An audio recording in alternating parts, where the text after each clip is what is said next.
आप सभी को स्काईलाइट एजुकेशन यूट्यूब चैनल पर मैं प्रिंस कुमार बहुत बहुत स्वागत करता हूं। आज हम लोग बौद्ध धर्म के बारे में जानेंगे। बौद्ध धर्म के संस्थापक गौतम बुद्ध के बारे में भी बात करेंगे। तो चलिए हम लोग जानते हैं गौतम बुद्ध के बारे में। बुद्ध का प्रारंभिक जीवन के बारे में जानेंगे। बुद्ध का मूल नाम सिद्धार्थ था। सिद्धार्थ का जन्म 563 ईस्वी में शाक्य नामक क्षत्रिय कुल में कपिल वस्तु के लुम्बिनी में साल वृक्ष के नीचे हुआ था। इनके पिता का नाम सुदोधन, माता महामाया, मौसी महाप्रजापति गौतमी, पत्नी यशोधरा, पुत्र राहुल और शिष्य आनंद थे। इन्हें एशिया का रोशनी भी कहा जाता था। यह कहते हैं बुद्ध में निवृत्ति भाव का उदय। बुद्ध ने अपने जीवन में क्रमशः 4 घटनाओं का दर्शन किया। बुद्ध ने वृद्ध को, रोगी को, मृतक को, सन्यासी का दर्शन किया। इन घटनाओं के दर्शन से बुद्ध में निवृत्ति भाव का उदय हुआ। 29 वर्ष की आयु में बुद्ध ने गृह त्याग किए। उसने अपने साथी चान और अश्वकंथक के साथ आषाढ़ पूर्णिमा के दिन गृह त्याग किया। इस घटना को महाभिनिष्क्रमण के नाम से जाना जाता है। इन्होंने अनोमा नदी के तट पर राजसी वस्त्र का त्याग करके सन्यासी का वस्त्र धारण किया था। बुद्ध ने दर्शन का जो अध्ययन अलार कलाम नामक गुरु से किए थे। शाक्य का दर्शन जो है वह भी इन्हीं से किए थे। इनका दूसरा गुरु उद्धक रामपुत्र था। इसने कौंडिल्य नामक ब्राह्मण के साथ तपस्या किए थे। शाक्य दर्शन का ज्ञान अलार कलाम के द्वारा दिया गया था। ज्ञान की प्राप्ति बिंबिसार के समय उरुबेला बोधगया में निरजना नदी के तट पर 35 वर्ष की आयु में पीपल वृक्ष के नीचे ज्ञान प्राप्त हुआ। ज्ञान प्राप्ति के बाद सिद्धार्थ को तथागत अर्थात जिसने सत्य पा लिया और बुद्ध अर्थात ज्ञानी कहा गया।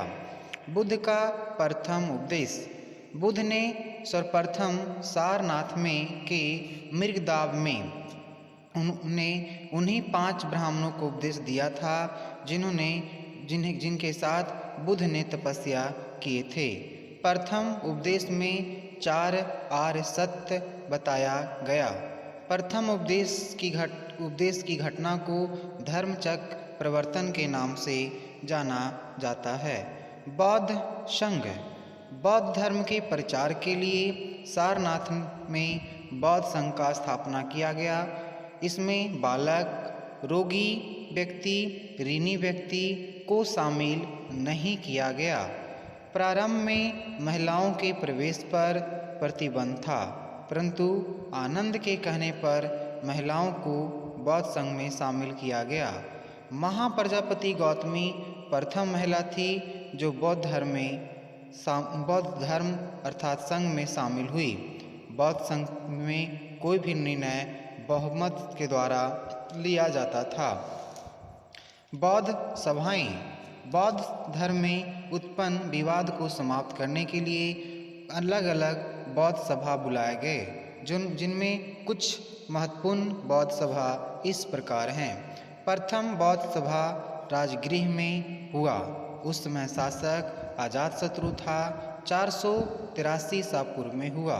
इस प्रथम सभा का अध्यक्षता महाकश्यप के द्वारा किया जा रहा था और इसमें सुत्त पिटक और विनय पिटक नामक 2 ग्रंथ का रचना हुआ। द्वितीय बौद्ध सभा वो जो है राजगीर। द्वितीय बौद्ध सभा वैशाली में कालाशोक नामक शासक के समय 383 ईस्वी में हुआ। 383 ईसा पूर्व में हुआ। इनकी अध्यक्षता शाक्य कम्बीर कर रहे थे। तृतीय बौद्ध सभा पाटलिपुत्र में अशोक के समय में 251 ईसा पूर्व में हुआ। इसका अध्यक्षता मंगोली पुत्र तिस कर रहे थे। इसमें अभिधम पिटक का रचना हुआ। चतुर्थ बौद्ध सभा कश्मीर के कुंडलवन में हुआ, जिसकी जो शासक कनिष्क थे, प्रथम अध्यक्षता जो है वह किया जा रहा था विषाद शास्त्री के द्वारा। वसुधमित्र जो थे बौद्ध धर्म थे के जो उपाध्यक्ष को विश्वकश्यप और अश्वघोष थे। बौद्ध धर्म का विभाजन। बौद्ध धर्म का विभाजन हो जाता है। कनिष्क के समय प्रथम शताब्दी में बौद्ध धर्म दो भाग हीनायन और महायान में विभाजित हो गया।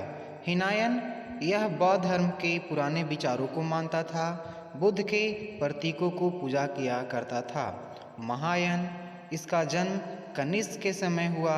यह बुद्ध का पूजा मूर्ति के रूप में करता था। बुद्ध का मूर्ति सर्वप्रथम गांधार शैली में बना। महायान धर्म दो भाग में पुनः विभाजित हो गए। शून्यवाद या माध्यमिकीवाद। इसका संस्थापक नागार्जुन था। नागार्जुन को भारत का आइंस्टीन कहते हैं। बर्जियान उसके बाद है बर्जियान। इसका जन्म 7वीं शताब्दी में हुआ। इसमें तंत्र मंत्र का महत्व बढ़ा। बुद्ध के साथ तारा नामक महिला को जोड़ा गया। ज्ञानवाद या योगाचार। इसका संस्थापक मैत्रेय थे। बौद्ध धर्म के नियम। बौद्ध धर्म के कुछ महत्वपूर्ण नियम थे। बौद्ध धर्म नास्तिक धर्म था, क्योंकि यह ईश्वर और वेद का विरोध करता था। इस धर्म में पुनर्जन्म और आत्मा का खंडन किया गया। 4 आर्य सत्य। 4 आर्य सत्य इस प्रकार हैं। विश्व में केवल दुख है।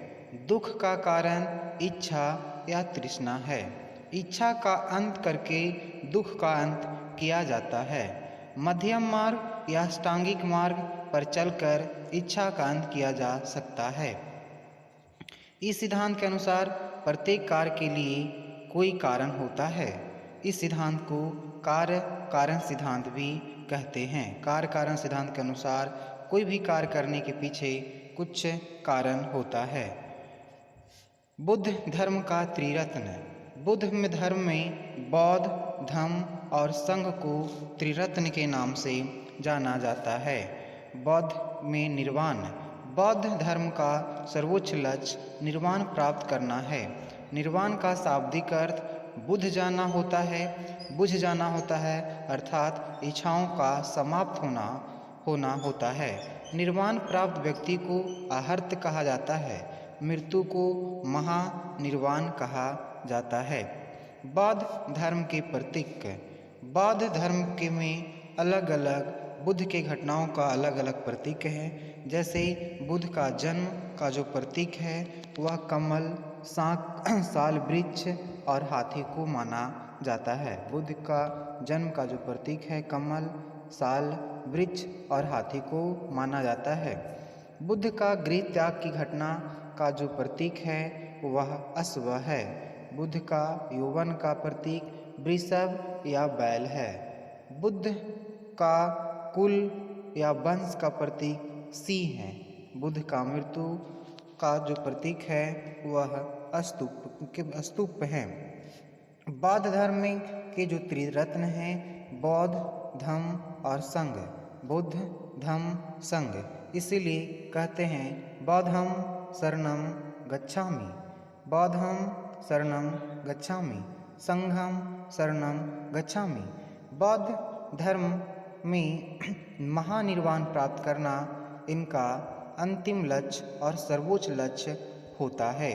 निर्वाण प्राप्त किए हुए व्यक्ति सभी प्रकार की इच्छाओं से मुक्त होते हैं तथा उन्हें आहर्त या बुद्ध कहा जाता है। सिद्धार्थ को बुद्ध बनने में क्रम में बोध गया अर्थात अरुवेला में ज्ञान की प्राप्ति होने के बाद इन्होंने अपनी शिक्षा अलग अलग जगहों में चल करके इस संसार को सिखाया। अतः आज हमें बौद्ध के शिक्षा पे चलने का प्रयास करना चाहिए तथा अपने जीवन में उतारना चाहिए। यह बौद्ध की शिक्षा हम लोगों के जीवन में बहुत ही प्रकाश ला सकता है। गौतम बुद्ध का जो शिक्षा है वह विश्व को एक धागे में बांटने का कार्य करता है। इसलिए तो कहते हैं कि गौतम बुद्ध एशिया महादेश का इसका रोशनी के नाम से जाने जाते हैं। बुद्ध को एशिया महादेश का रोशनी के नाम से जाने जाते हैं। Thank you very much.